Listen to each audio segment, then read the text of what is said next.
The resurrection of Jesus Christ carries with it many, many wonderful implications. The first is that it vindicates Jesus.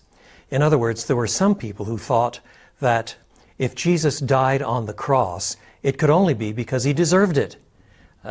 He was declared guilty by a Roman court. And the Old Testament itself insisted that anyone who hangs on a tree is under the curse of God.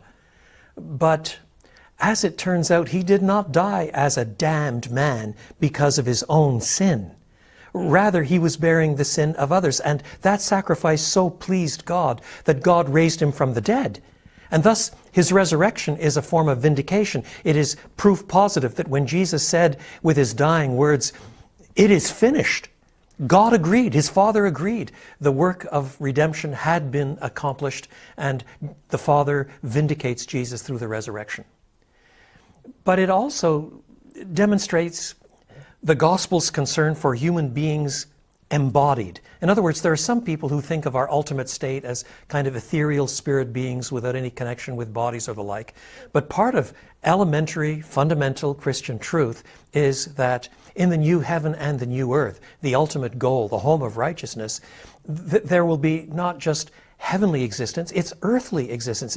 It's a new heaven and a new earth, and we will have resurrection bodies like Christ's. That's one of the great arguments of 1 Corinthians 15. Paul argues that if Christ rose from the dead in a resurrection body, which, however strange in some ways and remarkable it was, could be touched and handled, which could be spoken to, which could be seen, and which could actually eat human food, then when we who are finally resurrected on the last day come into that final state, we will have resurrection bodies like his resurrection body. That is our destination. So his resurrection implies the first fruit of what is often called a general resurrection at the end of the age.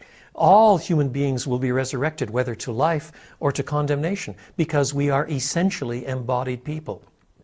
And with this comes also a vision of life and existence beyond this life. We should not think that Christianity merely sorts out some problems in our lives here. Rather, the ultimate goal is beyond this life. When we get older and more hairs fall out and arthritis kicks in, or we slink away into dementia, we all face the weakness of declining years. And suddenly resurrection existence begins to look very good indeed, because our hope is not to survive to 70 or 80 or even 90. Our hope finally is a body like Christ's resurrection body. And his is the first fruit. Ours has been secured by him, and we are coming along behind him to join him in resurrection existence, full-bodied resurrection existence in the new heaven and the new earth, the home of righteousness. That's why 1 Corinthians 15, the great resurrection chapter, ends with the words, "Wherefore encourage one another with these words."